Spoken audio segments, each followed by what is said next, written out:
మనం సంఖ్యాకాండం 11వ అధ్యాయంలో చోటు చేస్తున్నటువంటి రకరకాల సంఘటనల గురించి ధ్యానిస్తూ ఉన్నాం కదా. మొట్టమొదటిగా ఇశ్రాయేలీలు ఐగుప్తు నుండి బయలుదేరి వచ్చినటువంటి 2వ సంవత్సరం 2వ నెల 20వ తేదీన సాక్ష్యపు గుడారం మీద మేఘం పైకెత్తబడినప్పుడు వాళ్ళు 3 రోజులు ప్రయాణం చేసి పారాను అరణ్యానికి వచ్చారు.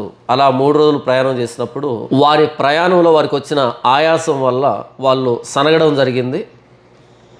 అలా సనిగినప్పుడు అక్కడ మంట చెలరేగడం వారి పాలెంలో, ఆ చోటికి తబేరా అని పేరు పెట్టడం మనం చూసాం. ఇది మొదటి 3 వచనాల్లో చూస్తాం సంఖ్యాకాండం 11వ అధ్యాయంలో. ఇక ఇశ్రాయేలీల మధ్య ఉన్నటువంటి మిశ్రిత జనం అధికమైన మాంసాపేక్షను కనుబరిచినప్పుడు వారిని చూసినటువంటి మిగిలినటువంటి ఇశ్రాయేలు కూడా మాకెవరు మాంసం పెట్టెదరు, మేము ఐగుప్తులో ఉచితంగా తిన్నటువంటి చేపలు, కూరాకులు, ఉల్లిపాయలు, తెల్లగడ్డలు, కీరదోసలు మాకు గుర్తొస్తున్నాయని వాళ్ళు ఏడవడం, దాన్ని చూసి మోషే అటు దేవుడు ఇరువురు అసహించుకోవడం జరిగింది. ఈ సందర్భాన్ని మనం మిశ్రిత జనము మరియు మాంసాపేక్ష అనేటువంటి పేరుతో చూసుకున్నాం.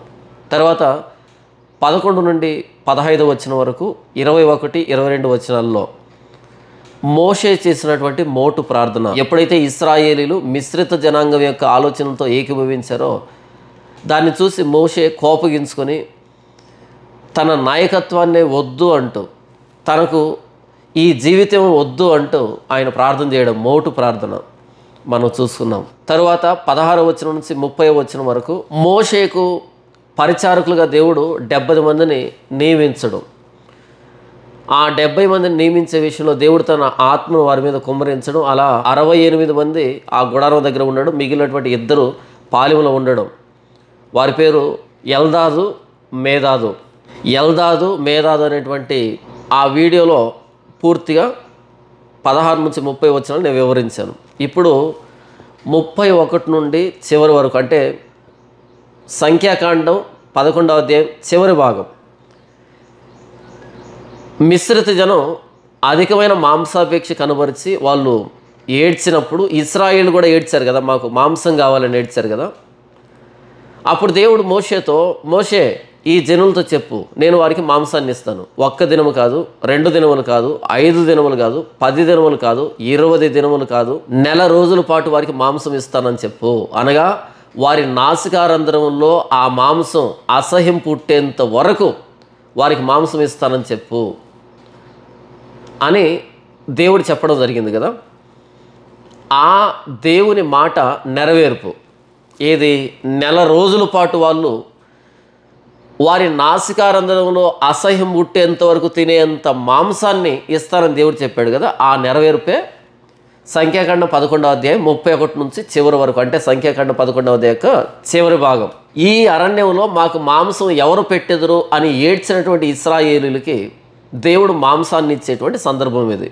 తరువాత యెహోవా సన్నిధి నుండి ఒక గాలి బయలుదేరి సముద్రం నుండి పూరేళ్లను రప్పించి పాలెము చుట్టూ ఈ ప్రక్కను ఆ ప్రక్కను దిన ప్రయాణం అంత దూరం వరకు భూమి మీద 2 మూరల ఎత్తున వాటిని పడజేసను. కావున జనులు ఆ దినమంతయు ఆ రాత్రి అంతయు మరుసటి దినమంతయు లేచి ఆ పూరేలను కూర్చుకొనుచుండరి. తక్కువ కూర్చుకొనిన వాడు 100 తూములను కూర్చుకొనెను. తరువాత వారు తమ కొరకు పాలెము చుట్టూ వాటిని పరచరి. ఆ మాంసము ఇంకా వారి పండ్ల సందున ఉండగానే అది నమలక మునుపే యెహోవా కోపము జనుల మీద రగులుకొనెను. యెహోవా తెగులు చేత వారిని బహుగా బాధించెను. మాంసాపేక్ష గల వారిని జనులు అక్కడ పాతిపెట్టినందున ఆ స్థలమునకు కిబ్రోతు హత్తావా అను పేరు పెట్టబడెను. జనులు కిబ్రోతు హత్తావా నుండి హజేరోతుకు ప్రయాణమైపోయి హజేరోతులో దిగిరి. ఇశ్రాయేలీలు ఈ అరణ్యంలో మాకు మాంసం ఎవరు పెట్టెదరు అని ఏడ్చారు కదా. అప్పుడు దేవుడు అన్నాడు, మోషే వాళ్ళు ఏడ్చిన ఏడ్పు నాకు అసహ్యంగా ఉంది, చెడ్డదిగా ఉంది. అయితే వాళ్ళు ఏడ్చారు కదా, నా బాహుబలాన్ని తక్కువ చేసి వారికి ప్రతిరోజు ఉదయాన్నే నేను మన్నాను కురిపిస్తున్నా సరే ఆ అద్భుతాన్ని మరిచిపోయి ఆ మన్నాను అసహించుకొని వారికి బండ నుండి నీళ్ళు ఇస్తున్నాను, కానీ నా బాహుబలాన్ని వాళ్ళు తక్కువ చేశారు. అనేకమైన అద్భుతాల మధ్య నడిపిస్తూ గతంలో అనేకమైన తెగుళ్ళని ఐగుప్తు దేశం మీదకి రప్పించినా సరే నా బాహుబలాన్ని తక్కువ చేసి ఈ అరణ్యంలో మాకు మాంసం ఎవరు పెట్టెదరు అని ఏడుస్తున్నారు. కాబట్టి వారితో చెప్పు, ఒక్కరోజు కాదు, 2 రోజులు కాదు, 5 రోజులు కాదు, 10 రోజులు కాదు, 20 రోజులు కాదు, ఏకంగా నెల రోజుల పాటు 30 రోజులు వారి నాసికారంధ్రంలో ఆ మాంసం అసహ్యం పుట్టించేంత వరకు మాంసాన్ని పెడతాను. అంటే ఆకాశం నుండి ప్రతిరోజు మన్నాను ఎలా కురిపిస్తున్నానో అలా వారి మీద మాంసాన్ని కురిపిస్తానని చెప్పు. మన్నా అయితే ఏ రోజుకి ఆ రోజు మన్నాను కూర్చుకోవాలి.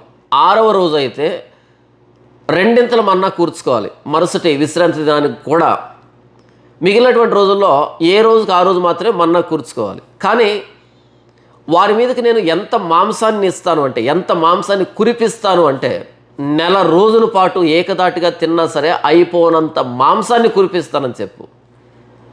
వారికి అసహ్యం పుట్టేంత వరకు మాంసాన్ని కురిపిస్తానని చెప్పు. ఎందుకని? ఈ అరణ్యంలో ఈ మన్నా కాక మరేమీ లేదని చెప్పుకొనిరి అని మనం చదువుకున్నాం కదా.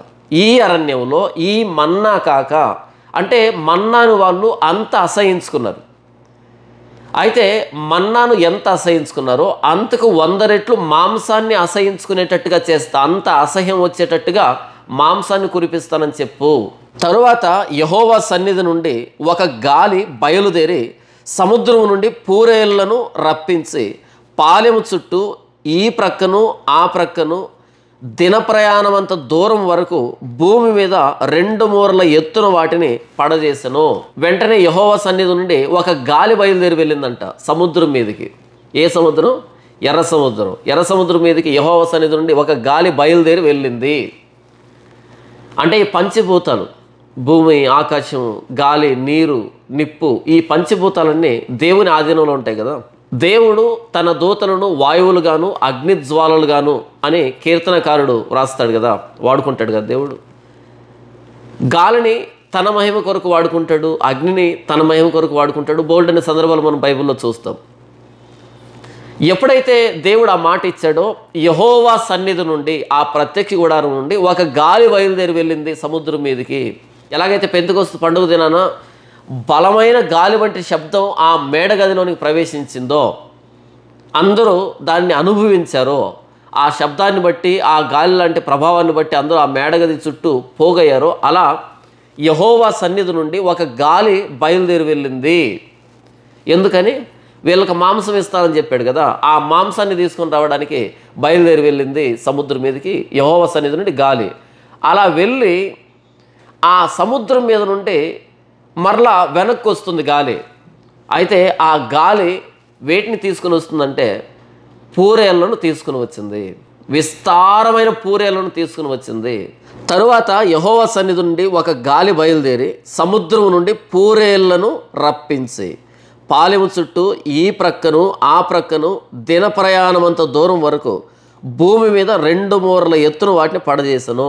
సముద్రానికి ఆవల ఉన్నటువంటి, ఈవల ఉన్నటువంటి, ఆ సముద్రం చుట్టూ ఉన్నటువంటి ఆ ద్వీపకల్పంలో, ఆ అరణ్యంలో, ఆ ఎడారిలో, ఆ చుట్టుపక్కల ప్రాంతాల్లో ఉన్నటువంటి పూరేళ్లను ఆ గాలి తీసుకుని వస్తూ ఉంది.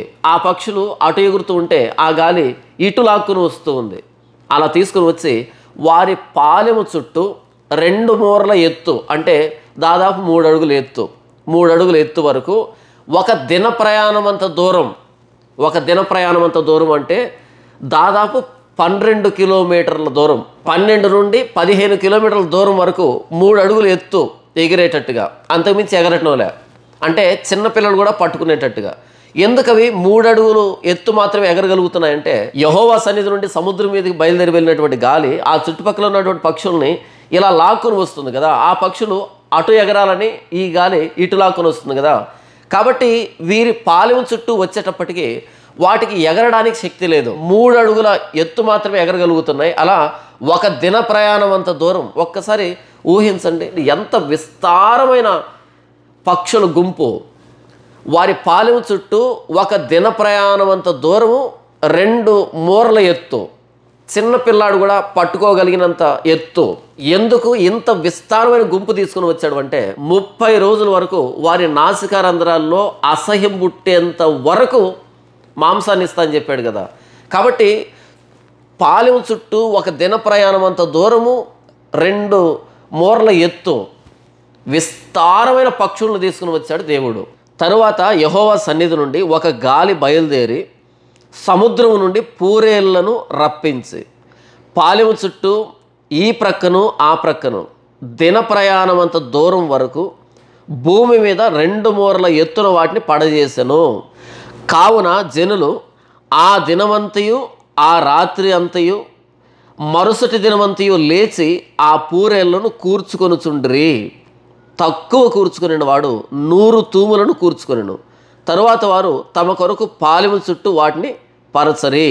ఎప్పుడైతే ఇంత విస్తారమైన ఈ పక్షులు వచ్చాయో వెంటనే ఇశ్రాయేలీలు ఎవరైతే ఏడ్చారో మాంసం కోసం, వాళ్ళు దేవా మేము మూర్ఖులమై, మేము మతి తప్పి వివేచన లేకుండా మిశ్రిత జనం ఏడ్చినప్పుడు మేము మీ బాహుబలాన్ని తక్కువ చేసి మిమ్మల్ని విసుకున్నాం, సనుక్కున్నాం, మీ బాహుబలాన్ని తక్కువ చేసి మాట్లాడాం. ప్రభువా మమ్మల్ని క్షమించు, మమ్మల్ని మన్నించు, మా అవిధేయతను క్షమించు అని పశ్చాత్తాపడాలి కదా. ఎప్పుడైతే యెహోవా సన్నిధి నుండి గాలి బయలుదేరి వెళ్తూ ఉందో అలా వాటిని తీసుకుని వస్తుందో వాటిని చూడగానే వాటిని కూర్చుకోవాలి అని కాకుండా ప్రభువా క్షమించు అని కదా వేడాలి. మొదట దేవునికి క్షమాపణ చెప్పాలి కదా. ఈ అరణ్యంలో మాకు మాంసం ఎవరు పెడతారు అని ఏడ్చి మీ బాహుబలాన్ని తక్కువ చేశాం, ప్రభువా క్షమించు అని క్షమాపణ చెప్పుంటే బాగుండేది. కానీ వాళ్ళు దేవునికి క్షమాపణ కానీ కృతజ్ఞతలు కానీ, ప్రభువా మేము అడగగానే మాకు ఇంత విస్తారమైన మాంసాన్ని తీసుకుని వచ్చారు అంటే దేవుడు ఇశ్రాయేలీలు అడిగిన ప్రతిదాన్ని పట్టించుకున్నాడు. మరొకసారి చెప్తున్నాను, వారు మాంసాన్ని అడిగారు. మనకు బాగా అనుభవం కదా, మనం పెద్దవాళ్ళమై ఉంటాం, పెద్ద పెద్ద ఉద్యోగాలు చేస్తూ పెద్దవాళ్ళమై ఉంటాం, లేదా వయసులో అయినా పెద్దవాళ్ళమే, అనుభవంలో పెద్దవాళ్ళమే. కానీ మన బిడ్డలు 2 సంవత్సరాలు 3 సంవత్సరాలు 5 సంవత్సరాల బిడ్డలు వాళ్ళు మనల్ని చాక్లెట్ కావాలనో బిస్కెట్ కావాలనో ఏదో తినుబండారం కావాలనో అడుగుతారు.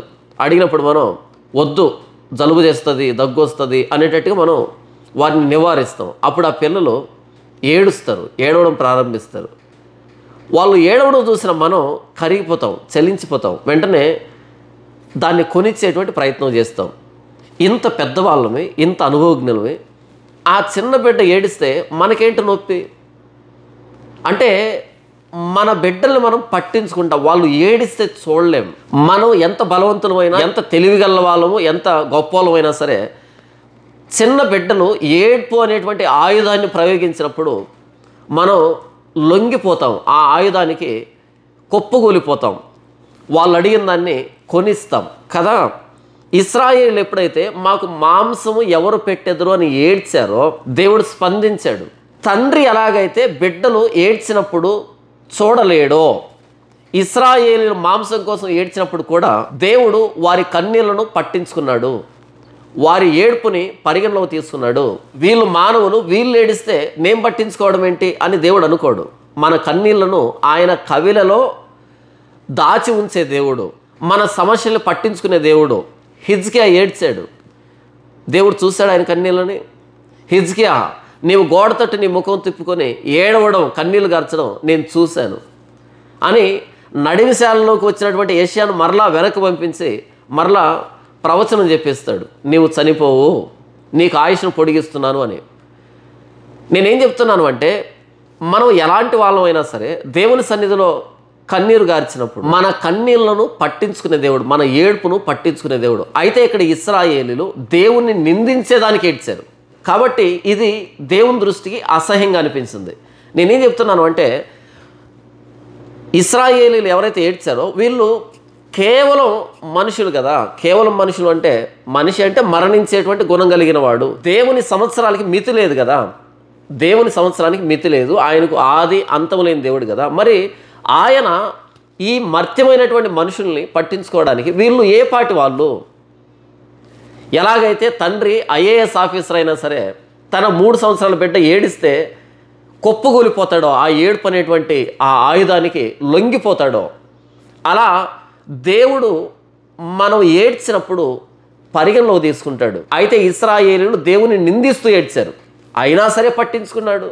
మరి నిజంగా నిజాయితీగా మన సమస్యను దేవుని సన్నిధిలో తీసుకుని వచ్చినప్పుడు, కన్నీరు గార్చినప్పుడు ఆయన పట్టించుకోడా? కన్నీరు కారవకపోయినా పట్టించుకుంటాడు. మనం ఎలా ప్రార్థన చేసినా దేవుడు పట్టించుకుంటాడు. ఏడిస్తే అని కాదు. నేనేం చెప్పే ప్రయత్నం చేస్తున్నాను అంటే, దేవుడు మహోన్నతుడైనా సరే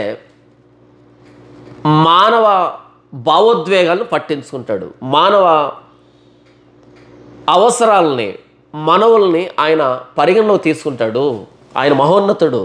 వీరు ఏడ్చిన ఏడుపుని ఎందుకు పరిగణలో తీసుకోవాలి? తీసుకుంటాడు. ఆయన తండ్రి, ఆయన మనల్ని సృష్టించిన తండ్రి కాడా అని మలాకి అంటాడు కదా. నేనేం చెప్తున్నాను అంటే, ఈ ఇశ్రాయేలీలు మాకు మాంసం ఎవరు పెట్టెదరు అని ఏడ్చే కంటే, ప్రభువా మాకు మాంసం తినాలనుంది అని కనుక ప్రార్థన చేస్తుంటే ఎంత బాగుండేది. ఇంకో విధమైనటువంటి లేఖనాలు మనం ఇక్కడ చూసుండేవాళ్ళం కదా. మాకు ఈ అరణ్యంలో మాంసం ఎవరు పెడతారు అనేదాన్ని దేవుడు విన్నాడు, స్పందించాడు. అలా కాకుండా ప్రభువా మాకు మాంసం తినాలనుంది అని ఉన్నా సరే దేవుడు పట్టించుకునేవాడు. మనం నిందించినా సరే దేవుడు పట్టించుకుంటాడు. మనం దేవుణ్ణి ప్రార్థించినా పట్టించుకుంటాడు. ఏం చేద్దాం? చాలామంది క్రైస్తవులు ఎందుకో మరి దేవుణ్ణి నిందించడానికి ముందుంటారు, కానీ ఆయన స్తుతించడానికి వెనకాడుతూ ఉంటారు. తప్పు. ప్రభువా మేము ఈ మన్నా తింటున్నాం, గత 14 నెలల నుంచి ఈ మన్నా తింటున్నాం, ప్రభువా మాకు మాంసం తినాలని ఉంది, మేము ఐగుప్తులో తిన్నటువంటి ఆ మాంసం గుర్తొస్తూ ఉంది, మాకు మాంసాన్ని దయచేయవా అని కనుక ప్రార్థన చేస్తుంటే మాంసాన్ని ఇవ్వడా? ఆయన్ను నిందిస్తూ ఆయన మీద సనిగినప్పుడే స్పందించిన దేవుడు ఆయన్ను ప్రార్థిస్తూ, ప్రభువా ఈ 14 నెలలు దేవదూతల ఆహారం పెట్టావు నాయనా, మీకు స్తోత్రం, మీకు కృతజ్ఞతలు, అయితే మాకు మాంసం తినాలనుంది అని ఒక మనవి చేసి ఉంటే ఎంత అద్భుతమైనటువంటి లేఖన భాగాలు మనం చదువుకుని ఉండే వాళ్ళమో. కానీ ఇశ్రాయేలు పదే పదే దేవుని శోధించారు. ఆ రోజు ఏదైనా తోటలో ఆదాము హవ్వలు తప్పు చేసినప్పుడు దేవుడు, ఆదాము ఎందుకు పండు తిన్నావంటే, ప్రభువా తప్పు అయిపోయింది, నన్ను క్షమించు, మీరు చెప్పారు తినొద్దని చెప్పారు, తింటే చనిపోతారని చెప్పారు, అయితే నేను మీ మాటను ఖాతరు చేయలేదు, ప్రభువా నన్ను క్షమించు, నా అవిధేయతను క్షమించు అని ఉంటే మనం ఎలాంటి లేఖనాలను చదివి ఉండే వాళ్ళమో. కానీ అలా అనలే. నీవు నాకు భార్యగా ఉండుటకు ఇచ్చినటువంటి ఈ స్త్రీ ఇస్తే నేను తిన్నాను అన్నాడు. అంటే దేవుడి మీదనే నేరం మోపాడు. నేను తప్పు చేశాను అనలే, నీవు నాకు భార్యగా ఉండడానికి ఇచ్చిన ఈ స్త్రీ ఇస్తే నేను తిన్నాను, అంటే తప్పు నీదే అనేటట్టుగా అన్నాడు. ఇది మానవ స్వభావము, దేవుడి మీద తిరుగుబాటు చేయడం అన్నది మనం ఆదికాండం నుండే అర్థం చేసుకోవచ్చు. అలాగే ఇక్కడ సంఖ్యాకాండంలో ఈ అరణ్యంలో మాకు మాంసం ఎవరు పెట్టెదరు అని ఏడ్చారు. ఎప్పుడైతే యెహోవా సన్నిధి నుండి గాలి బయలుదేరి వెళ్ళి ఆ సముద్రం మీద నుండి, ఆ చుట్టుపక్కల నుండి విస్తారమైనటువంటి ఆ పూరేళ్లను తీసుకుని వచ్చి వారి పాలెం చుట్టూ ఒక దిన ప్రయాణం అంత దూరం 2 మూరల ఎత్తు ఎగిరేటట్టుగా ఉరాల చేశాడో, పడేటట్టుగా చేశాడో, అప్పుడు ఇశ్రాయేలీలు దేవుని స్తుతించలేదు, లేదా దేవునికి క్షమాపణ చెప్పలేదు. వెంటనే ఆ పక్షులు పట్టుకోవడం ప్రారంభించారు. ఇది తప్పు. గతంలో మనం ఎవరైనా భోజనం పెడితే ఏం చేసేవాళ్ళం? అలా మన ఎదురుగా కంచం రాగానే వెంటనే కలుపుకొని తినేసేవాళ్ళం. కానీ ప్రభువైన యేసుక్రీస్తు అని అంగీకరించిన తర్వాత ఎలా తింటున్నాం? మొదట ఆ ఆహారం మీద చేయి ఉంచి, ప్రభువా ఈ ఆహారాన్ని ఇచ్చినందుకై మీకు కృతజ్ఞతలు, ఈ ఆహారాన్ని సంపాదించడానికి తినడానికి నేను యోగ్యుడిని కాదు, మీ దయతో నాకు దీన్ని సమకూర్చారు, ప్రభువా మీ కృతజ్ఞతలు, ఆరోగ్యాన్ని ఇవ్వండి, ఈ ఆహారాన్ని ఇచ్చినందుకు మీ కృతజ్ఞతలు అని చెప్పి కదా మనం భోజనం చేస్తాము. ప్రార్థన చేయకుండా ఆహారాన్ని మనం మృంగము కదా, తినము కదా. మరైతే ఇశ్రాయేలీలు అన్ని పూరేళ్ళు వచ్చినప్పుడు, అంత మాంసం వారి కళ్ళెదురుగా వచ్చినప్పుడు, అంత అద్భుతాన్ని వాళ్ళు కళ్ళారా చూసినప్పుడు అంతకుముందు ప్రశ్నించారు, ఎవరు పెడతారు మాంసాన్ని అని. అంటే అది సాధ్యం కాదనుకున్నారు. ఇంతమందికి మాంసం ఎక్కడి నుంచి వస్తుందని సాధ్యం కాదనుకున్నారు. ఎందుకంటే ఐగుప్తు చాలా దూరం ఉంది. ఇంత దూరం వెళ్ళి ఐగుప్తుకి మరలా మాంసం మేము తినలేం. ఈ అరణ్యంలోనికి ఆ ఐగుప్తు నుండి మాంసం ఎలా వస్తుంది అని ఏడ్చారు. యెహోవా సన్నిధి నుండి గాలి బయలుదేరి వెళ్ళి ఆ ఐగుప్తు నుండి మాంసాన్ని తీసుకుని వచ్చింది. ఇప్పుడు ప్రభువా కృతజ్ఞతలని చెప్పాలి కదా, ప్రార్థనాపూర్వకంగా వాటిని పట్టుకోవాలి కదా. ఎలాంటి ఆనవాళ్ళు ఏమీ లేవు, ఎదురుగా పూరేలు కనిపించాయి, అంతే వెళ్ళి పట్టుకోవడం ప్రారంభించారు. ఎంత కృతజ్ఞత లేనటువంటి వ్యక్తులు కదా. వాళ్ళు ఊహించినటువంటి అద్భుతం కళ్ళెదురుగా జరిగితే అసలు వాటిని పట్టుకోవడానికి మనసు ఎలా వచ్చింది? వెంటనే ఉన్న ఫలంగా కూలబడి, మోకాల మీద కూలబడి, ప్రభువా మేము సాధ్యం కాదనుకున్నాం, కానీ మా మాటను పరిగణించి, మేము మూర్ఖులమైనా సరే మా మాటను పరిగణించి ఇంత అద్భుతాన్ని కళ్ళెదురుగా తీసుకుని వచ్చావు ప్రభువా. మేమంటే ఎంత పట్టింపు నీకు, ఎంత పట్టింపు నీకు ప్రభువా, మమ్మల్ని క్షమించనైనా, మీకు కృతజ్ఞతలైనా అని చెప్పి గనక పట్టుకుని ఉంటే ఎంత అద్భుతంగా ఉండేది, ఎంత అద్భుతంగా ఉండేదో. కానీ దేవుని బాహుబలాన్ని గుర్తించలే, దేవుని ప్రేమను గుర్తించలే. ఈరోజు మనం ఏదైతే అసాధ్యం అనుకుంటామో దేవుడు మన కళ్ళెదురుగా తీసుకుని వచ్చినప్పుడు ఎందుకో నిలవబడి దేవునికి కృతజ్ఞతలు చెప్పాం, మరలా దేవుని నిందించేటువంటి ప్రయత్నం చేస్తుంటాం. ఇశ్రాయేలీల లక్షణం ఇది. నేను ప్రారంభంలో చెప్పాను కదా, సంఖ్యాకాండం చదువుతున్నప్పుడు మనం అద్దంలో చూసుకున్నట్టుగా ఉంటుంది. మనం ఎలా ప్రతి సందర్భంలో దేవుడి మీద తిరుగుబాటు చేస్తామో, అవి ఎంత ఇచ్చినా సరే తిరుగుబాటు చేస్తామో, ఇశ్రాయేలు కూడా సరిగ్గా అలాగే ప్రవర్తించారు. మనలాగా కాదు, వాళ్ళలాగా మనం ప్రవర్తిస్తున్నాం. సరే, విషయానికి వస్తే అలా వాళ్ళు వెళ్ళి ఆ పూరేళ్లను కూర్చుకోవడం ప్రారంభించారు. ఎలా కూర్చుకున్నారు అని అంటే, కావున జనులు ఆ దినమంతయు ఆ రాత్రి అంతయు మరుసటి దినమంతయు లేచి ఆ పూరేళ్లను కూర్చుకొనిచుండ్రి. ఇక్కడ చూడండి, వాళ్ళు పూరేళ్లను కూర్చుకున్నారు అని కాకుండా ఆ దినమంతయు ఆ రాత్రి అంతయు. అరే, ఉదయం నుంచి సాయంకాలం దాకా కూర్చుకున్నారు, రాత్రి నిద్రపోవచ్చు కదా, నిద్రపోలే. ఆ రాత్రి అంతయు అంటే దీపాలు వెలిగించుకొని మరి కూర్చుకుంటున్నారంట. లేదా ఆ సాక్ష్యపు గుడారం మీద మేఘం ఉందే అగ్నిస్తంభంగా, ఆ వెలుగును ఉపయోగించుకొని పూరిళ్ళు పట్టుకుంటున్నారంట. నిద్రపోలే. ఓవర్ టైం డ్యూటీ అంటారు దీన్ని, ఓటీ. ఉదయం నుంచి సాయంకాలం దాకా కూర్చుకున్నారు. ఎన్ని కూర్చుకుని ఉంటారు చెప్పండి? ఉదయం నుంచి సాయంకాలం దాకా ఒక దిన ప్రయాణం అంత దూరం, చూసినంత దూరం పక్షులు ఉన్నాయి. ఎంత ఎత్తులో ఉన్నాయి? 3 అడుగుల ఎత్తులో ఎగురుతూ ఉన్నాయి. అలా పట్టుకుంటే దొరుకుతున్నాయి. ఎందుకంటే ఆయన వీళ్ళు పట్టుకోవడానికే వాటిని తీసుకుని వచ్చాడు కాబట్టి. ఇప్పుడు మామిడి చెట్టు మీద మామిడికాయలు వేలాడుతూ ఉంటాయి, అలా తెంపుకుంటాం కదా, కష్టపడతామా? అలా వారికి దొరికేటట్టుగా 3 అడుగుల ఎత్తులో ఒక దిన ప్రయాణం అంత దూరం, అంటే ఒక రోజు నడవగలిగినంత దూరం, అంటే చూసినంత దూరం పక్షులే. ఉదయం మొదలు పెట్టారంట, సాయంకాలం దాకా కూర్చుకున్నారంట. అలుపు రాలేదా? అంటే ఉదయాన్నే టిఫిను, మధ్యాహ్నం లంచ్, రాత్రి డిన్నరు, సాయంకాలం స్నాక్స్ ఏం తినలేదా? ఏమీ తినలే. ఆ పక్షులను చూశారు, వాళ్ళకు ఆకలి చచ్చిపోయింది, కూర్చుకోవడం ప్రారంభించారు. ఎవరెవరు కూర్చుకొని ఉంటారు? నాన్న ఒక బుట్ట తీసుకొని కూర్చుకొని ఉంటాడు, అమ్మ, పిల్లలు. ఒక్కసారి ఊహించండి వాళ్ళ అత్యాశ. అంటే ఇలా వీళ్ళు కూర్చుకోవడంలో వీళ్ళకు మాంసం అంటే ఎంత ఇష్టం అనేది కాదు మనకు తెలుస్తూ ఉన్నది, వీళ్ళు మన్నాను ఎంత అసహించుకున్నారు అన్నది మనకు అర్థం కావాలి. ఇంకొకసారి కుటుంబంలో తండ్రి, తల్లి, పిల్లలు అందరూ తలా ఒక బుట్ట తీసుకొని, ఒక పాత్ర లాంటిది తీసుకొని, ఉదయం మొదలుకొని, ఉదయం టిఫిన్ లేకుండా, మధ్యాహ్నం లంచ్ లేకుండా, స్నాక్స్ లేకుండా, డిన్నర్ లేకుండా, అంటే మనకు అర్థమయ్యే భాషలో చెప్తున్నాను, ఇన్ని ఉన్నాయా వాళ్ళకంటే కాదు, మనకు అర్థమయ్యే భాషలో, అంటే భోజనం మానేసి. ఎందుకంటే రాత్రి కూడా కూర్చుకున్నటువంటి ఇంత అత్యాశ పరులు భోజనాన్ని పట్టించుకుంటారా? ఆ భోజనం తినేటువంటి ఆ 1 గంట సమయంలో ఇంకా కూర్చుకోవచ్చు కదా అనేటువంటి అత్యాశ. అలా ఉదయం మొదలుకొని సాయంకాలం దాకా కూర్చుకున్నారు. అలుపు రాలేదా? విసుగు రాలేదా? అలా సాయంకాలం దాకా కూర్చుకున్నారు. రాత్రి దీపాలు వెలిగించుకొని ఆ అగ్నిస్తంభంగా ఉన్నటువంటి మేఘం వెలుగులో మరలా పక్షులు కూర్చుకుంటున్నారు. ఒకసారి ఊహించండి, వీళ్ళ గుడారం దగ్గర నుంచి ప్రారంభించారు, లేదా వీళ్ళ గుడారానికి 1 కిలోమీటర్ నుంచి ప్రారంభించారు. ఆ రోజు పగలంతా అంటే ఎన్ని కిలోమీటర్లు వచ్చింటారు పట్టుకుంటూ? ఎన్ని కిలోమీటర్లు వచ్చింటారు? అంతే కదా, 3 కిలోమీటర్లు వచ్చింటారు అనుకో. ఎందుకంటే వాళ్ళు అలా నడుచుకుంటూ రావట్లే, వాటిని పట్టుకుంటూ, కూర్చుకుంటూ, ఒక దగ్గర పెట్టుకుంటూ ఇలా వస్తున్నారు కాబట్టి 3 కిలోమీటర్లు సాయంకాలం దాకా వచ్చారు. రాత్రి ఏమైనా పడుకున్నారా? తిరిగి గుడారానికి వచ్చారా? అలా ఏం రాయవల్ల మనకి. రాత్రి అంతా కూర్చుకున్నారంట.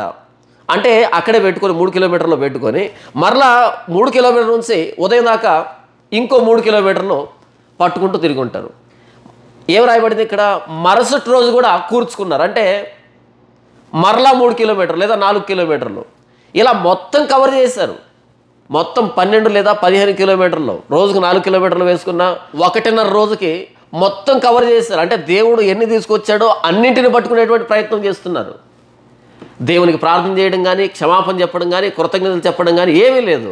ఒక్కసారి ఊహించండి, వాళ్ళ ముఖాల్లో ఎంత అత్యాశ తాండవం చేసి ఉంటుందో, ఎంత అత్యాశ.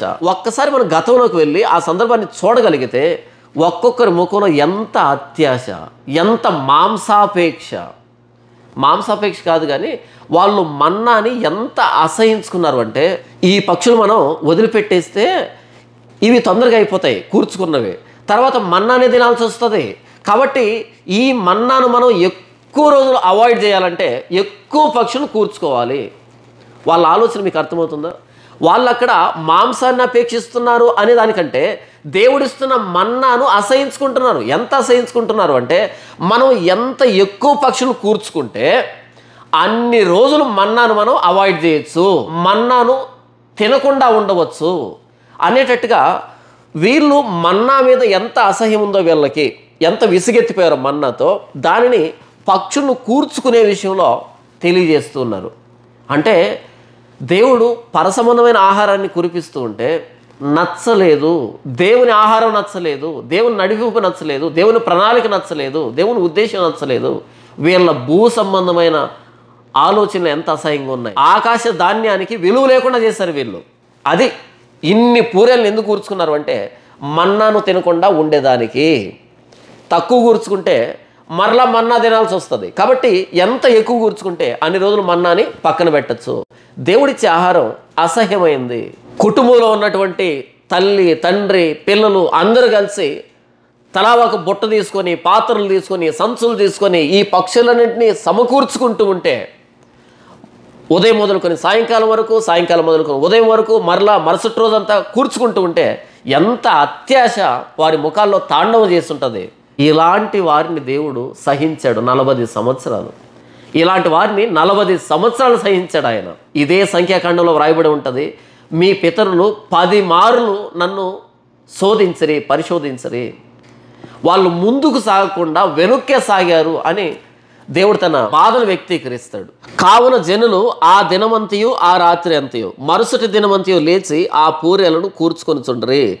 తక్కువ కూర్చుకొనిన వాడు 100 తూములను కూర్చుకొనిను. తరువాత వారు తమ కొరకు పాలెము చుట్టూ వాటిని పరిచరి. ఇక్కడ చూడండి, తక్కువ కూర్చుకొనిన వాడు 100 తూములను కూర్చుకొనిను అనేది ఒక భాగం అయితే, తరువాత వాళ్ళు అంటే ఆ కూర్చుకున్నటువంటి వాటిని తరువాత వారు తమ కొరకు పాలెము చుట్టూ వాటిని పరచరి. 100 తూములు అనేదాన్ని బైబిల్ పండితులు ఎలా లెక్కగట్టారు అంటే 2200 కేజీలు అని లెక్కగట్టారు. 2200 కేజీలు. 1000 కేజీలు అంటే 1 టన్ను కదా. 2200 కేజీలు అంటే 2 టన్నుల పైగా కూర్చుకున్నాడంట. ఎవరు? తక్కువ కూర్చుకుని వాడు. ఎక్కువ కూర్చుకున్నవాడు లెక్క కాదు ఇది. తక్కువ, నాకు ఓపిక లేదులే, ఇవి చాలులే అని వాళ్ళలో ఆ అత్యాశ పరుల్లో సంతృప్తి కలిగిన వాడు తక్కువ కూర్చుకున్నవాడు. అంటే అందరూ అత్యాశ పరులే. అయితే ఆ అత్యాశ పరుల్లో కూడా తక్కువ కూర్చుకున్నవాడు 100 తూములు 2200 కేజీలు అంటే 2 టన్నులు పైగా కూర్చుకున్నాడంట తక్కువ కూర్చుకున్నవాడు. అర్థమవుతుందా ఎంతటి అత్యాశను కనబరిచారో, ఎంతటి మన్నా మీద అసహ్యాన్ని కనబరిచారో. తక్కువ కూర్చుకున్నవాడే 2 టన్నులు పైగా కూర్చుకుంటే మరి ఎక్కువ కూర్చుకున్నవాడు. దీన్నంతటిని చూసినటువంటి దేవునికి అసహ్యం అనిపించింది. ఎందుకంటే దేవుడిచ్చేటువంటి మన్నాను అంతగా వాళ్ళు అసహించుకోవడం చూసి దేవుడు వీరిని అసహించుకున్నాడు. అయినా సరే దేవుడు భరించాడు. తరువాత వ్రాయబడిన మాట ఏంటో తెలుసా? అలా కూర్చుకున్న వాళ్ళు వారి పాలెము చుట్టూ వాటిని పరచరే. అంటే అర్థం ఏంటో తెలుసా? అన్ని కూర్చుకున్నారు కదా, వెంటనే అన్నింటిని మెడలు దెంపడం ప్రారంభించారు. వాటిని కోయడం, వాటి లోపల పొట్ట, ప్రేగులు ఇవన్నీ తీసివేయడం, వాటిని ఎండబెట్టడం. ఇలా ఈ 2 టన్నులు పైగా కూర్చుకున్నటువంటి పక్షుల్ని వాటిని మెడదెంపడం, వాటి ఈకలు తీసివేయడం, వాటి కాళ్ళు, తల వేరు చేయడం, వాటి పొట్ట, పేగులు తీయడం, వాటిని ఎండేయడం ఎన్ని రోజులు బట్టి ఉంటుంది? అలా వాళ్ళు ఒక్కొక్కడు 2 టన్నులకు పైగా వాటన్నిటి డ్రెస్సింగ్ చేస్తూ ఉంటే, అంటే ఆ పొట్ట పేగులు తీసి వాటిని ఎండబెడుతూ ఉంటే ఎంత అత్యాశ వారి ముఖాల్లో కనిపించుంటుంది. మనం ఎప్పుడైనా ఇంటికి ఒక కోడిని తీసుకుని వచ్చి దాన్ని డ్రెస్సింగ్ చేస్తూ ఉంటేనే చూడడానికి ఇబ్బందిగా ఉంటుంది కదా, తినేటప్పుడు బాగానే ఉంటుంది, చూడడానికి ఇబ్బందిగానే ఉంటుంది కదా. లేదా 1 కేజీ చేపలు తీసుకొచ్చి వాటిని డ్రెస్సింగ్ చేస్తూ ఉంటే చూడడానికి ఇబ్బందిగానే ఉంటుంది. తర్వాత మసాలా పెట్టి డైనింగ్ టేబుల్ మీద తీసుకుని వస్తే ఆ ఎక్స్పీరియన్స్ డిఫరెంట్గా ఉంటుంది కదా. నేనేం చెప్తున్నాను అంటే, 1 కోడిని తీసుకుని వచ్చి డ్రెస్సింగ్ చేస్తూ ఉంటేనే అక్కడ ఉండలేము, 1 కేజీ చేపలు తీసుకొచ్చి డ్రెస్సింగ్ చేస్తుంటేనే అక్కడ ఉండలేము. కానీ ఒక్కొక్కడు 2 టన్నులకు పైగా పూరేలను సమకూర్చుకొని వాటిని డ్రెస్సింగ్ చేస్తూ ఉంటే అంత ఓపికగా డ్రెస్సింగ్ చేస్తూ ఉంటే వాళ్ళ అవతారము, అక్కడ పడినటువంటి ఆ చెత్త, ఆ ఈకలు చూడడానికి ఎంత అసహ్యంగా ఉండి ఉంటుంది.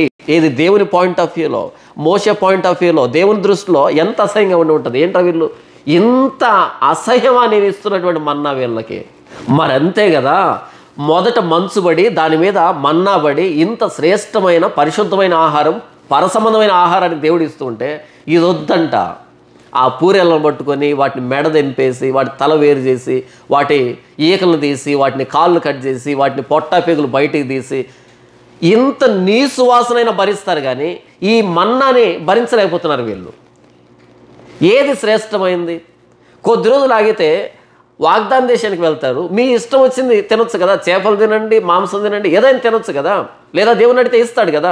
ఒక్కసారి ఊహించండి, 2 టన్నులకు పైగా పక్షులంటే ఎంత ఎత్తు మాంసం పడి ఉంటుందో ఒకసారి ఊహించండి. అప్పుడప్పుడు మనం పెళ్ళికని ఆర్డర్ ఇస్తాం, 1 టన్ను ఇస్తామా? లేదు కదా. 100 కేజీలు, 200 కేజీలు, మహా అంటే 300 కేజీలు, అంతే కదా. అంతకుమించి ఇస్తామా? లేదు. పెద్ద పెళ్ళి, ఎంపీ ఇంట్లోనో సీఎం ఇంట్లోనో పెళ్ళి అంటే కనుక అప్పుడు 600 కేజీలు, 700 కేజీలు లేదా టన్ను వస్తుంది. అప్పుడు ఆ మాంసాన్ని ఎంతమంది డ్రెస్సింగ్ చేస్తారు అంటే కనీసం అంటే ఒక 40 మంది బుచ్చర్స్ ఉంటారు కదా, ఆ కసాయి వాళ్ళు ఉంటారు కదా, 40 మంది పనిచేస్తారు. ఏది రేపు ఇవ్వాలి అనగా మాంసాన్ని ఈ రోజు నుంచే ప్రారంభిస్తారు కొట్టడం. ఎందుకంటే అంత మాంసాన్ని డ్రెస్సింగ్ చేయాలంటే చిన్న పని కాదు కదా. అర్థమవుతుంది నేను చెప్పేది మీకు.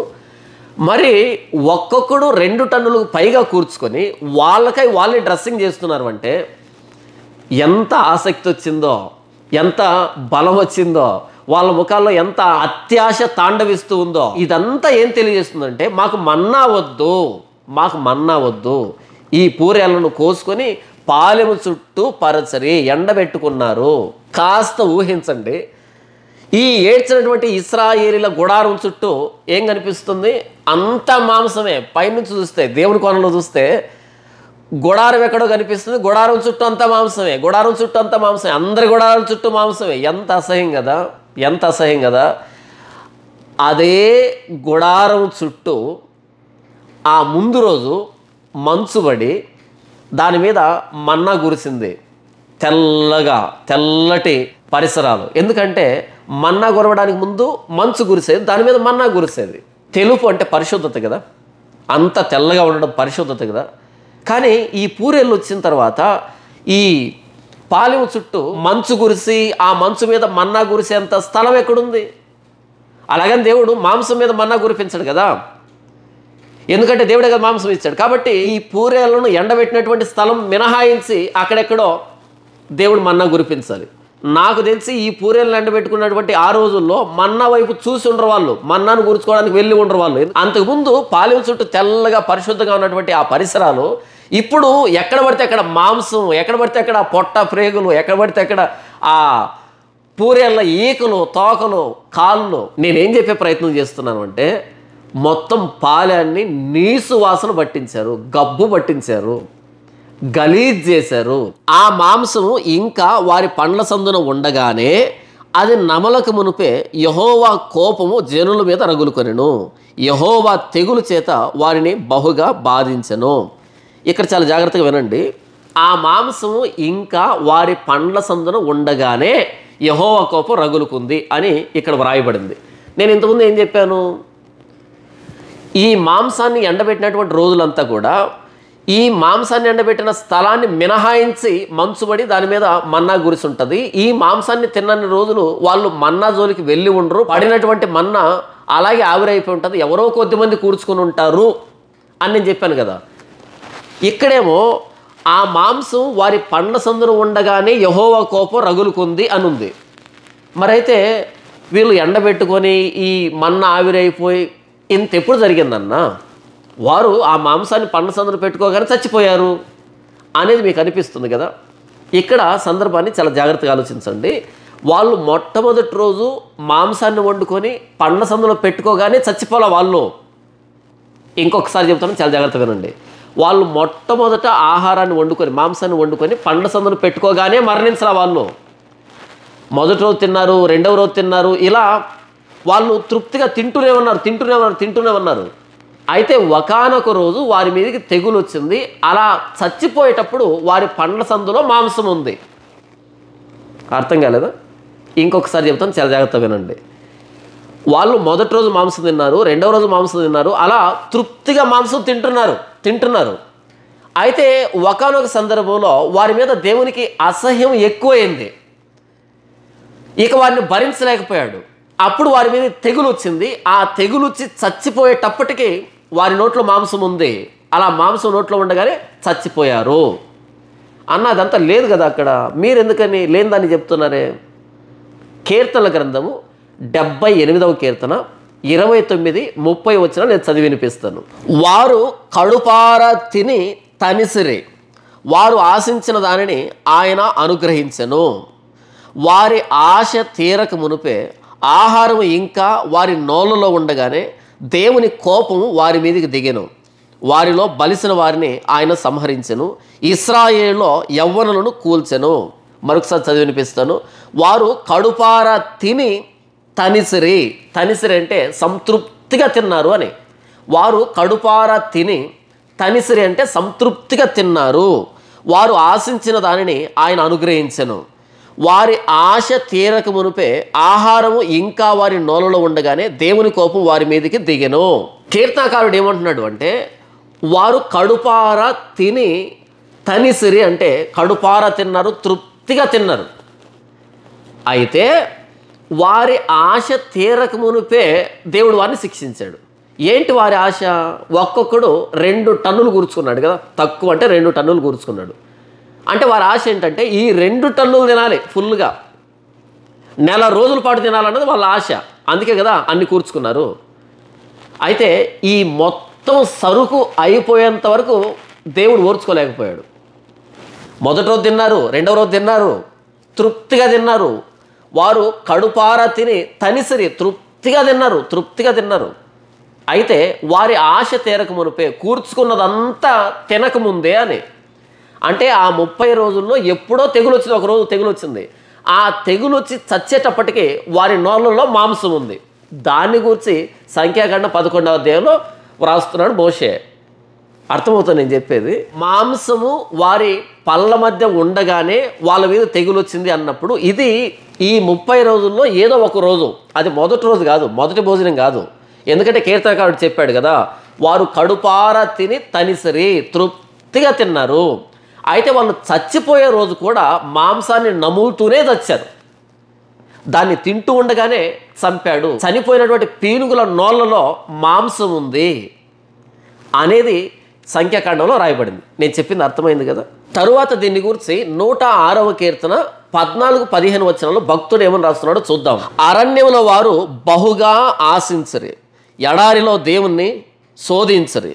వారు కోరినది ఆయన వారికి ఇచ్చను, అయినను వారి ప్రాణములకు ఆయన క్షీణత కలుగజేసెను.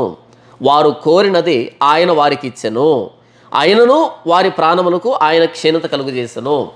ఇది మీకు అర్థం కావడానికి, ఒక వ్యక్తికి గవర్నమెంట్ ఉరి శిక్ష అమలు చేసింది అనుకోండి. ఉరి శిక్ష ఇక కాసేపట్లో ఉరి తీస్తారు, మరుసటి రోజు లేకపోతే 4 గంటల 5 గంటల వ్యవధిలో ఉరి తీస్తారు అన్నప్పుడు ఈ జైలు అధికారులు వచ్చి నీ చివరి కోరిక ఏంటి అని అడుగుతారు.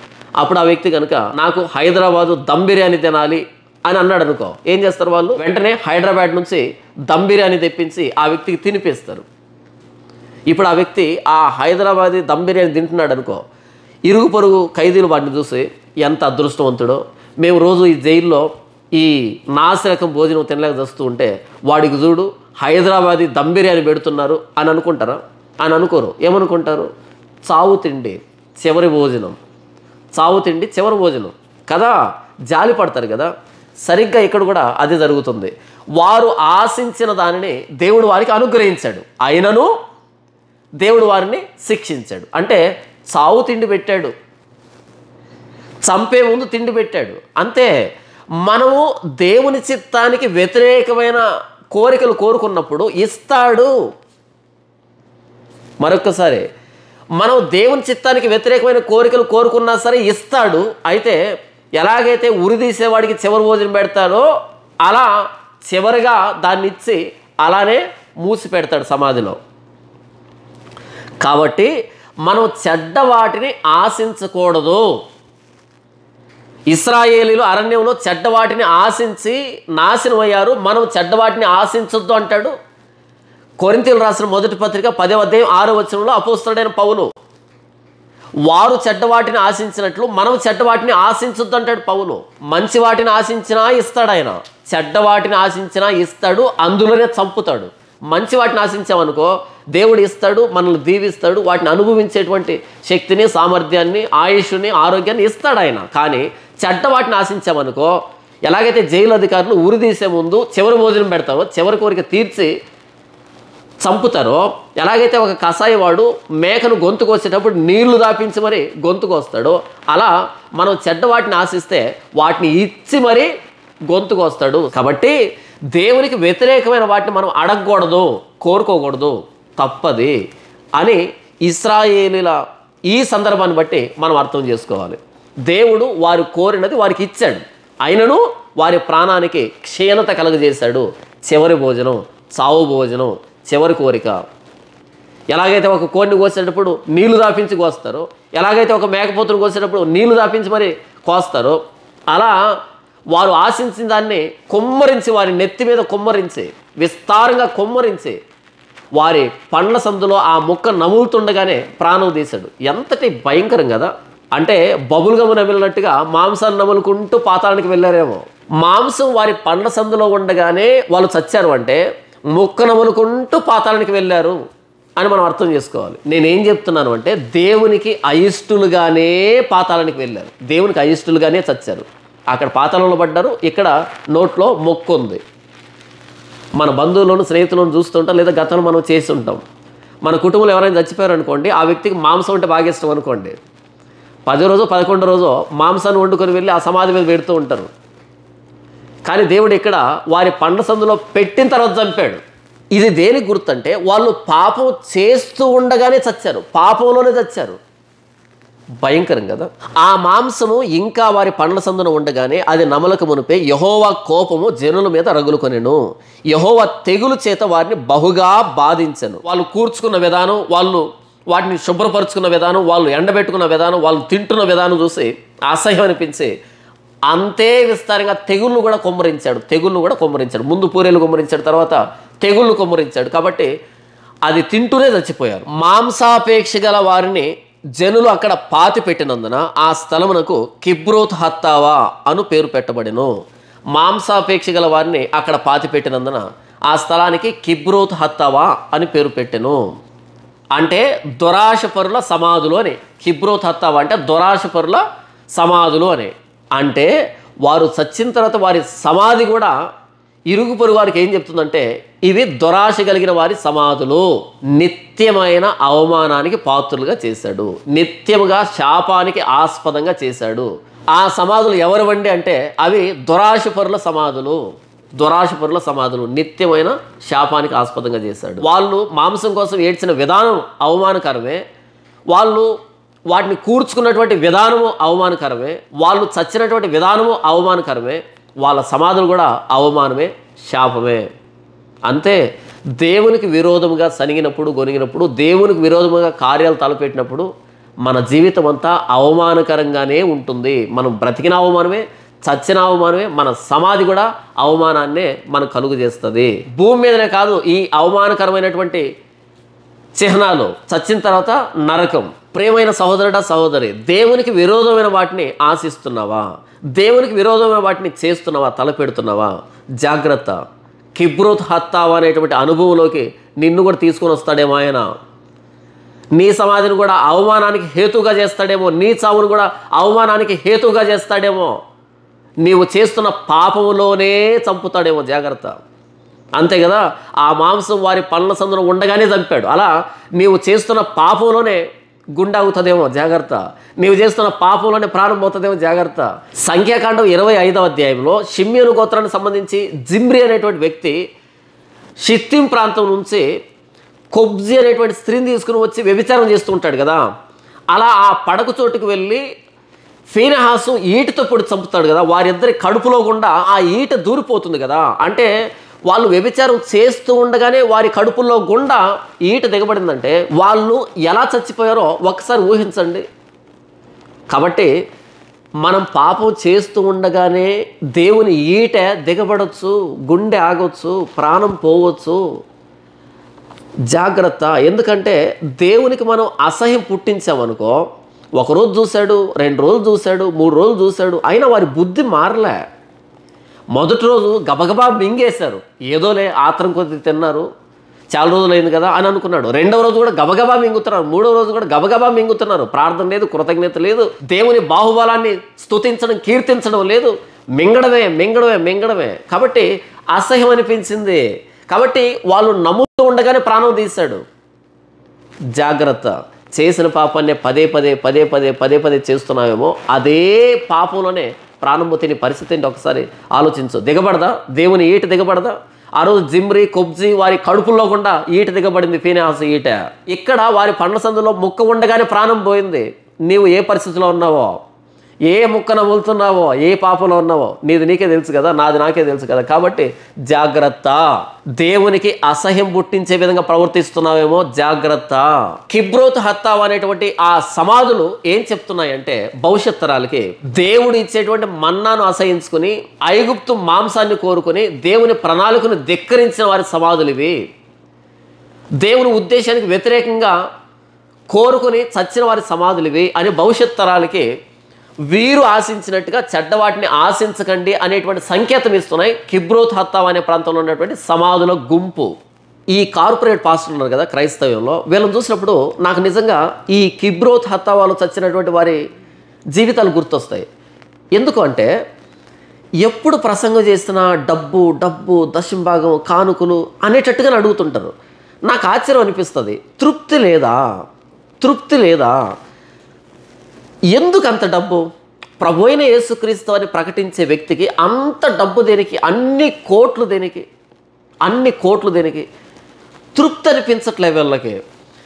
ఎంత స్పాన్సర్ చేస్తున్నా ఇంకా స్పాన్సర్ కావాలంట, ఇంకా డబ్బు కావాలంట, ఇంకా బ్రాంచ్లు కడతారంట, ఇంకా టీవీ ఛానల్ని తీసుకొని వాటిలో చేస్తారంట.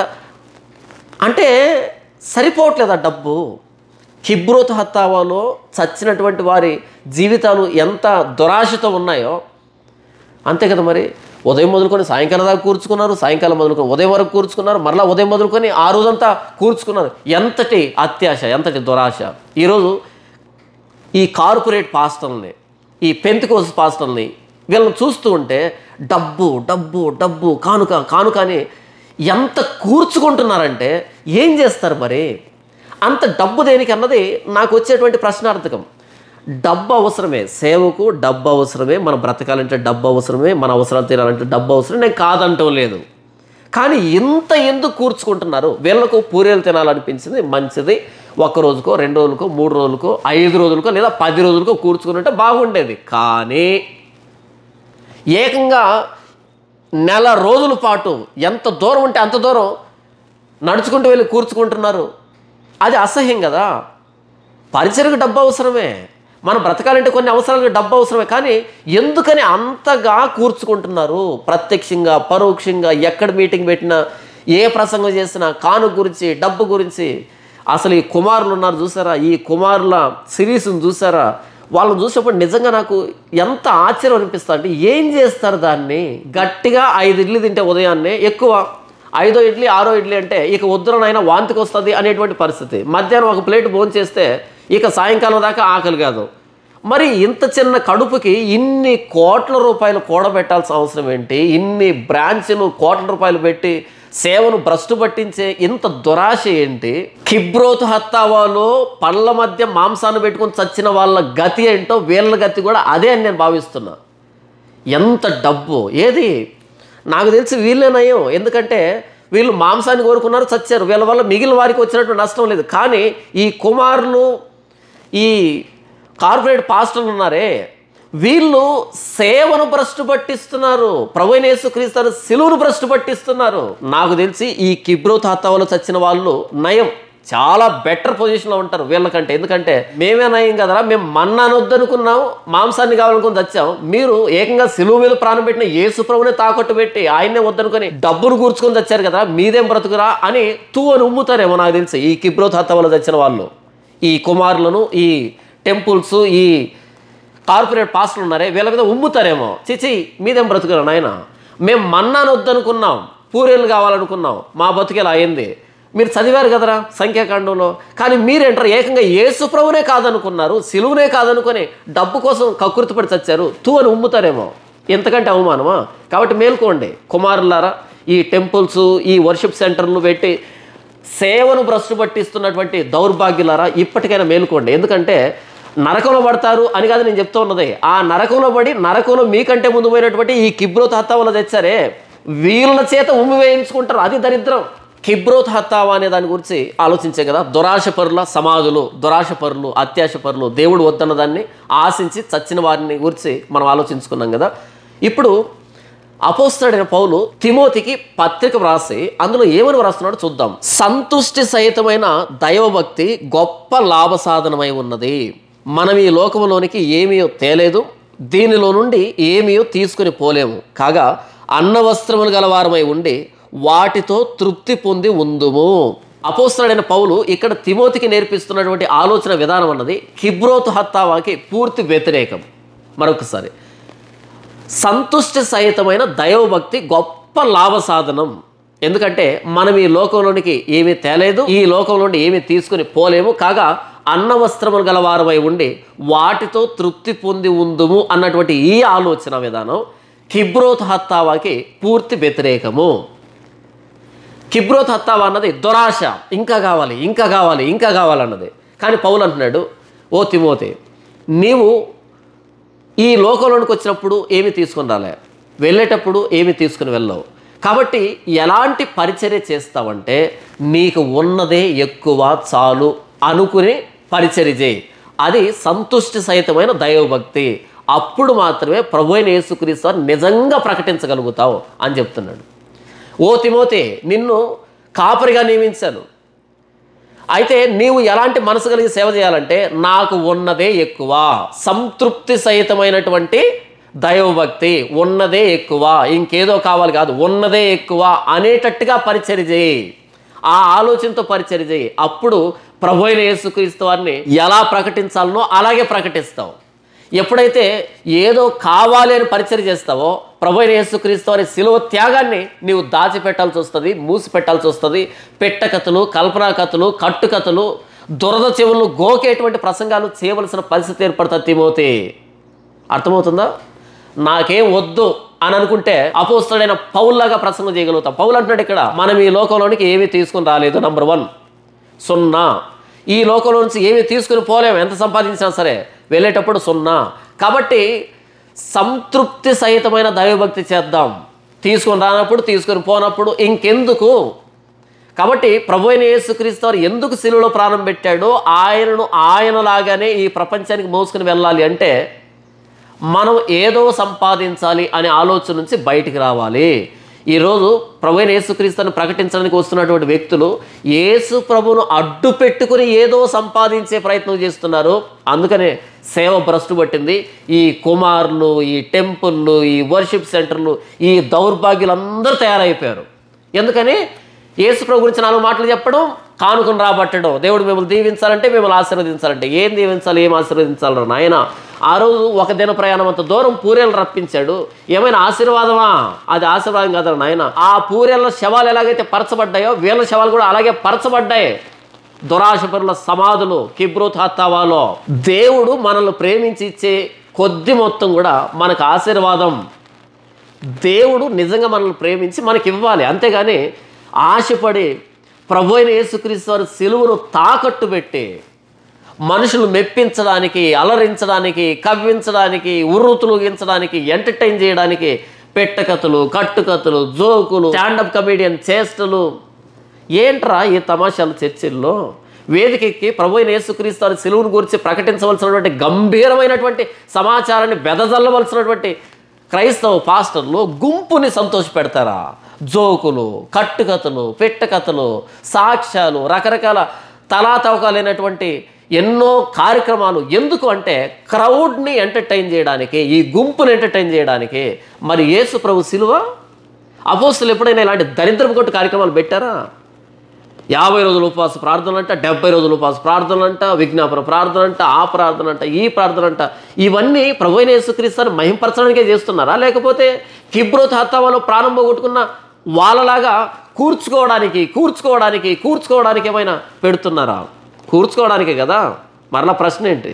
రూపాయి వచ్చిందే కదా, ఖాళీగా ఎందుకు ఉండాలని మరలా ఆన్లైన్లో పరిచర్యలు, ఉదయం ప్రార్థన, మధ్యాహ్నం ప్రార్థన, రాత్రి ప్రార్థన, అర్ధరాత్రి ప్రార్థన. ఏంటి భక్తి కలిగానా? భక్తి కలిగి కాదు, భక్తి ముసుగులో బిజినెస్, వ్యాపారం. ఇంత స్పష్టంగా చెప్తున్నా అర్థం కానటువంటి వాళ్ళని నేనేం చేయలేను. ఇంత స్పష్టంగా చెప్పినా సరే ఈ దౌర్భాగ్యపు ధన సంపాదన నుంచి విడిపించబడకుండా ఇంకా అందులోనే కొనసాగేటువంటి వాళ్ళను నేనేం చేయలేను. నా బాధ్యత చెప్పడమే. క్రొత్త నిబంధన మనకి ఏం చెప్తుందంటే, ప్రభు అయిన యేసుక్రీస్తు మీకోసం సిలువలో ప్రాణం పెట్టాడు, మిమ్మల్ని విమోచించాడు. మీరు ఎప్పుడు మరణించినా పరలోక నివాసులు మీరు. కాబట్టి ఈ లోకంలో ఏదో సంపాదించుకుందాం అని అనుకోకండి. మీరు పైనుండి పుట్టిన వారైతే పైనుండి వాటిని వెతకండి. మన సంపాదన పైన ఉంటుంది. భూ సంబంధమైన సంపాదన కోసం ప్రాకులాడద్దు. మీకు మంచి ఉద్యోగం ఉందా? తప్పు కాదు. మీకు మంచి శాలరీ వస్తుందా? తప్పు కాదు. మీకు ఆదాయ వనరులు ఉన్నాయా? తప్పు కాదు. కానీ మన మనసులో ఇంకా కావాలి, ఇంకా కావాలి, ఇంకా కావాలి, ఈ దుర్బుద్ధి, ఈ దురాశ వద్దు. అన్నింటికి మించి ప్రభు అయిన యేసుక్రీస్తు వారి సిలువను తాకట్టు పెట్టి వద్దు. సేవను సర్వనాశనం చేసి సంపాదించొద్దు, అది మంచిది కాదు అని చెప్తున్నా. దేవుడిచ్చాడా? తీసుకో. కానీ దేవుని సేవను ధన సంపాదన కోసం మార్చొద్దు అని చెప్తున్నాను. ఈ కిబ్రోత్ హత్తావాను ఆధారం చేసుకొని ఎప్పుడైతే అపోస్తలుడైన పేతురు ప్రసంగం చేశాడో, మీరు సిలువ వేసిన ఈ యేసునే దేవుడు ప్రభువుగాను క్రీస్తుగాను నియమించాడు, ఇది ఇశ్రాయేలు వంశమంతయు రూఢిగా తెలుసుకున్న వాళ్ళని చెప్పాడు. అప్పుడు సహోదరులరా, మేమేం చేయాలని వారు ఆయన అడిగినప్పుడు, మీరు మారు మనసు పొంది పాపక్షమాపణ నిమిత్తం ప్రతివాడు యేసుక్రీస్తు నామమున బాప్తిసం పొందుడి, అప్పుడు పరిశుద్ధాత్మైన వరాన్ని పొందుతారు అని ఎప్పుడైతే పేతురు చెప్పాడో, వెంటనే వాళ్ళు బాప్తిసం తీసుకుని వాళ్ళు తీసుకున్న తీర్మానం ఏంటంటే, తమ స్థిరాస్తులన్నీ అపోస్తుల పాదముల దగ్గర పెట్టారు. అంటే కిబ్రోత్ హత్తావా అనే దానికి పూర్తి వ్యతిరేకమైనటువంటి ఆలోచన విధానంలోకి వచ్చారు. అంటే మాకు ప్రభు అయిన యేసుక్రీస్తు వారు దక్కాడు, మాకు రక్షణ దొరికింది, మేము ఎలా మరణించినా ఎప్పుడు మరణించినా పరలోకానికి వెళ్ళే పరలోక నివాసులమే, మాకెందుకు ఈ ఆస్తి, మాకెందుకు ఈ సంపద, ఈ భూ సంబంధమైన వ్యక్తులం కాదు కదా, మేము పరసంబంధమైన వ్యక్తులం కదా, మేము పైనుండి పుట్టాం కాబట్టి పైనుండి వాటిని వెతకాలని భూ సంబంధమైన వాటి మీద మక్కువ లేకుండా తమ స్థిరాస్తులమ్మి అపోస్తుల పాదముల దగ్గర పెట్టారు. కిబ్రోత్ హత్తావాకి పూర్తి వ్యతిరేకమైన ఆలోచన విధానం ఇదే. కానీ ఈరోజు సంఘం, ఆ రోజు అపోస్తలుడైన పేతురు అలా వారి పాదముల దగ్గర పెట్టినటువంటి ఆ స్థిరాస్తులను తీసుకుని వెళ్ళి వీళ్ళ పేరును బ్యాంకులో వేసుకొని వీళ్ళు బిల్డింగ్లు కట్టించుకొని వీళ్ళు విలాసవంతమైన జీవితాలు అనుభవించారా? ఫారిన్లకు వెళ్ళి వ్యభిచారం చేశారా? లేదే. అపోస్తలుడైన పేతురు కానీ అపోస్తలు కానీ ఎవరెవరికి అక్కరగా ఉన్న వారికి పంచి పెట్టారు. కానీ ఈరోజు సేవ ఏంటి? మీరివ్వండి, మీరివ్వండి, మీరివ్వండి, ఇవ్వండి అని ఎంత అందితే అంత లాక్కుంటున్నారు. వీళ్ళు విలాసవంతమైన జీవితాలు జీవిస్తున్నారు. దేవుడిస్తే విలాసంగా జీవించండి, నేను కాదంటం లేదు. కానీ దేవుని సేవను తాకట్టు పెట్టి కిబ్రోత్ హత్తావా ఆలోచనని మరలా సంఘంలో తీసుకుని వచ్చారు. సంఘానికి ఏమి నేర్పిస్తున్నారో తెలుసా? మీరు 1000 రూపాయలు ఇవ్వండి, దేవుడు 10,000 ఇస్తాడు. అంటే కిబ్రోత్ హత్తావాలో చచ్చిన వారి దురాశను మరలా తీసుకుని వస్తున్నారా? దేవుడికి ఎందుకు ఇవ్వాలి? అది మన బాధ్యత, అది మన బాధ్యత. కానీ ఈరోజు మీరు 1000 రూపాయలు ఇస్తే ఆయన 10,000 ఇస్తాడు, మీరు 10,000 ఇస్తే ఆయన 1,00,000 ఇస్తాడు. అంటే దురాశను నేర్పిస్తున్నారు దేవుడికి ఇచ్చే విషయంలో. కిబ్రోత్ హత్తావాలో చచ్చిన వారి ఆత్మలు మరలా ప్రవేశపెడుతున్నారు క్రైస్తవ సంఘంలో. మీరు ఇవ్వండి, దేవుడు ఇస్తాడు. దేవుడు ఇస్తాడని కాదు మనం ఇచ్చేది, దేవుడు ఇచ్చాడని మనం ఇస్తాం. అర్థమవుతుందా? దేవుడు కొత్తగా ఇస్తాడని కాదు, దేవుడు ఇప్పటికే ఎక్కువ ఇచ్చాడని దేవుని సేవకు సహకరిస్తాం. అంతేగాని దేవుడు ఇస్తాడని ఇస్తే అది దురాశ అవుతుంది, అత్యాశ అవుతుంది. కిబ్రోత్ హత్తావలో చచ్చిన వారి ఆత్మ మిమ్మల్ని ఆవరించిందని అర్థం. మన కోసం ప్రభువైన యేసుక్రీస్తు శిలువలో ప్రాణం పెట్టాడు. ఎంత వెల కట్టగలం ఆయనకి? దేవుడు తన స్వరక్తమించి సంపాదించిన సంఘం అంటే నన్ను ప్రభువైన యేసుక్రీస్తు తను రక్తం గార్చి సంపాదించాడు. ఆ ప్రాణత్యాగానికి నేను ఎంత వెల కట్టగలను? దేవుడు నన్ను ఇంతగా ప్రేమించినప్పుడు నాకు ఈ లోకంలో ఏది అక్కర్లేదు. నేను పైనుండి పుట్టాను కాబట్టి పైనున్న వాటిని వెతుకుతాను. నా ప్రభువైన యేసుక్రీస్తు ముఖ దర్శనం కోసం నేను ఎదురు చూస్తాను. నా ప్రభువైన యేసుక్రీస్తు మాటలు, ఆలోచనలు, ఆయన ప్రాణత్యాగనాలు గౌరవించబడేదానికి, సార్థకత చేకూరేదానికి ఆ రీతిగా నేను బ్రతుకుతాను. పరిశుద్ధత కోసం ప్రయాసపడతాను. పరిశుద్ధాత్మ దేవుని నడిపింపులో నడుస్తాను. పరిశుద్ధాత్మ దేవునికి వ్యతిరేకంగా ఏది చేయను. లేఖనానుసరమైన జీవితాన్ని జీవిస్తాను. ఈ లోకయాత్రలో ఈ లోక మాలిన్యాన్ని అంటించుకోకుండా ఉండేదానికి ప్రయత్నం చేస్తాను. పరసంబంధమైన వ్యక్తిగా బ్రతుకుతాను. పరసంబంధమైన వ్యక్తికి భూ సంబంధమైన ఆస్తి దేనికి? కొద్దికాలం బ్రతుకుతాం కాబట్టి కొన్ని అవసరాల కోసం సంపాదించుకుంటాం. అంతేగాని ఇందులో మునిగిపోం. వచ్చాయి పాలెం చుట్టూ పూరేళ్ళు వచ్చాయి. ఒక్క పూటకో 2 పూటలకో 3 పూటలకో ఒక వారానికో కూర్చుకుందాం. అంతేగాని ఏకంగా 30 రోజులకు కూర్చుకోవాల్సిన అక్కర్లేదు కదా. దురాశ, వారి దురాశ వారి చావు కారణమైంది, తర్వాత నరకానికి కారణమైంది. అపోస్తలుడైన పౌలు ఎన్ని సంఘాలు స్థాపించాడైనా, ఎంత ప్రయాణం చేశాడైనా, ఆయన ప్రయాణం చేసిన ప్రతి చోట ఎన్ని దెబ్బలు, ఎన్ని అవమానాలు, ఎన్ని నిందలు, ఎన్ని ప్రతికూల పరిస్థితులు, ఎంత వ్యతిరేకత. సంపాదించుకోవడానికి ప్రయాణాలు చేశాడా? క్రీస్తును సంపాదించుకోవడానికి తన చేతులతో కష్టపడి సంఘానికి పెట్టి పరిచర్య చేశాడు. సంఘం నుంచి ఏదో సంపాదించుకోవడానికి కాదు. ఆయన అంటాడు, మీ వెండి బంగారాన్ని నాశించనా, మీ పశువుల్ని నాశించనా, మీ బట్టల్ని నాశించనా, నా స్వహస్తాలతో కష్టపడి పరిచర్య చేశా అంటాడు అపోస్తలుల కార్యం 20వ అధ్యాయంలో. ఆనాటి ప్రపంచంలో అద్భుతమైన పరిచర్య చేసిన అపోస్తలుడైన పౌలు ఏమీ సంపాదించలే, తాను సంపాదించింది పెట్టాడు. కానీ ఈరోజు సేవ పేరుతో సంపాదించే వాళ్ళు సేవకులు అయిపోయారు. ఆ రోజు తన్ను తాను ఖర్చు పెట్టుకున్నటువంటి, సజీవయాగంగా సమర్పించుకున్నటువంటి, తనకున్నదంతా పెంటగా ఎంచుకొని ప్రభువైన యేసుక్రీస్తును సంపాదించుకోవడానికి పరిచర్య చేసినటువంటి అపోస్తలుడైన పౌలు తిమోతికి నేర్పిస్తున్నటువంటి ఆలోచన విధానం ఏంటంటే, ఓ తిమోతి, సంతుష్టి సహితమైన దైవభక్తి చేయి. దేవుడు ఏదో ఇస్తాడు, ఇవ్వాలని కాకుండా దేవుడు ఇచ్చాడు, ఇచ్చిందే ఎక్కువ. కాగా అన్న వస్త్రములు గలవారమై ఉండి, ఇదే నీ ఆస్తి. భోజనం ఉందా, వస్త్రం ఉందా, చాలు తిమోతి, ఇక పరిచర్య చేయి. ప్రభువైన యేసుక్రీస్తును ప్రకటించు. సమయమందు అసమయమందు ప్రభువైన యేసుక్రీస్తును ప్రకటించు. కట్టుకథలు, కల్పనా కథలు చెప్పొద్దు. దురద చెవులను గోకేటువంటి ప్రసంగాలు చేయొద్దు. హితవాక్యాన్ని, ఆరోగ్యకరమైన వాక్యాన్ని ప్రకటించు. సమయమందు అసమయమందు ప్రకటించు. ఖండించు, గద్దించు, బుద్ధి చెప్పు అని ఈ భావజాలను నేర్పిస్తే అపోస్తలుడైన పౌలు, మనం ఈ లోకంలోనికి ఏమీ తీసుకుని రాలేదు, ఈ లోకంలోంచి ఏమీ తీసుకుని పోలేము, కాగా సంతుష్టి సహితంగా బ్రతుకని అలాంటి సేవ నేర్పిస్తే, ఈరోజు సేవ ఏంటి? సేవ పేరుతో ఎంత సంపాదిస్తే అంత పెద్ద సేవకుడంట. ఎక్కడికి వచ్చాం మనం అసలు? కిబ్రోతు హత్తావాలో చచ్చిన వారి ఆత్మలు మరలా ఈరోజు కుమారులలోనూ, ఈ టెంపుల్స్లోనూ, ఈ వర్షిప్ సెంటర్లోనూ దూరి మరలా క్రైస్తవ సంఘాన్ని భ్రష్టు పట్టిస్తున్నాయి. కాదు, అపోస్తలుడైన పౌలు ఆత్మ కావాలి మనకి, తిమోతి ఆత్మ కావాలి మనకి. ఆ రోజు పేతురు ప్రసంగం విని తమ స్థిరాస్తులు అమ్మి లేని వారికి పంచిపెట్టినటువంటి ఆత్మ కావాలి మనకి. ప్రభువైన యేసుక్రీస్తు మా కోసం శిలువలో ప్రాణం పెట్టాడు, మాకు ఇంకేం కావాలి? మేము పైనుండి పుట్టిన వాళ్ళం, పైనుండి వాటిని వెతుకుతాం. ఆ ఆత్మ కావాలి మనకి. అంతే కదా, ప్రభువైన యేసుక్రీస్తు నా కోసం ప్రాణం పెడితే నాకేం కావాలి? నా భోజనాన్ని, నా వస్త్రాన్ని ఆయన చూసుకోడా? అన్ని జనులు వీటన్నిటి విషయమై విచారిస్తారు. మీరైతే మొదటి దేవుని రాజ్యాన్ని, దేవుని నీతిని వెతకండి, అప్పుడు అవన్నీ అనుగ్రహించబడతాయి అన్నటువంటి ప్రభువైన యేసుక్రీస్తు మాటను నమ్మడం కదా నేను చేయాల్సి ఉంది. మన భోగాల కోసం మనం అడగం. ప్రభువైన యేసుక్రీస్తు ప్రాణత్యాగం ప్రతి విషయంలో మనం ఎందుకు గౌరవించబడేటట్లుగా మనకేం కావాలో అడుగుదాం. ఈ లోక సంబంధంగా బ్రతకడానికి అడుగుదాం తప్ప భోగాల కోసం అడగొద్దు. భోగాలు అనుభవించేంత పోగేసుకుంటే ప్రభువైన యేసుక్రీస్తు అని తాకట్టు పెట్టాల్సి వస్తుంది, ఆయన సిలువను మరిచిపోవాల్సి వస్తుంది. కిబ్రోత్ హత్తావా అంటే దురాశ పరుల సమాధులు. దానికి పూర్తి వ్యతిరేకమైన భావజాలాన్ని అపోస్తలుడైన పౌలు నేర్పిస్తున్నాడు తిమోతికి. సంతుష్టి సహితమైన దైవభక్తి. ప్రభువైన యేసుక్రీస్తుని సంపాదించుకుందాం. ప్రభువైన యేసుక్రీస్తు సిలువకు అడ్డుగా వస్తున్న ప్రతిదాన్ని పెంటగా భావించి వదిలిపెట్టేద్దాం, విసర్జించేద్దాం. ప్రభువైన యేసుక్రీస్తు సిలువను మాత్రమే సంపాదించుకుందాం. ఆ ప్రభువైన యేసుక్రీస్తు ప్రాణత్యాగానికి అడ్డు వచ్చేటువంటి ప్రతిదీ కూడా పెంటతో సమానంగా ఎంచుకొని వదిలిపెట్టేద్దాం. సంతుష్టి సహితంగా దైవభక్తిని సాగిద్దాం.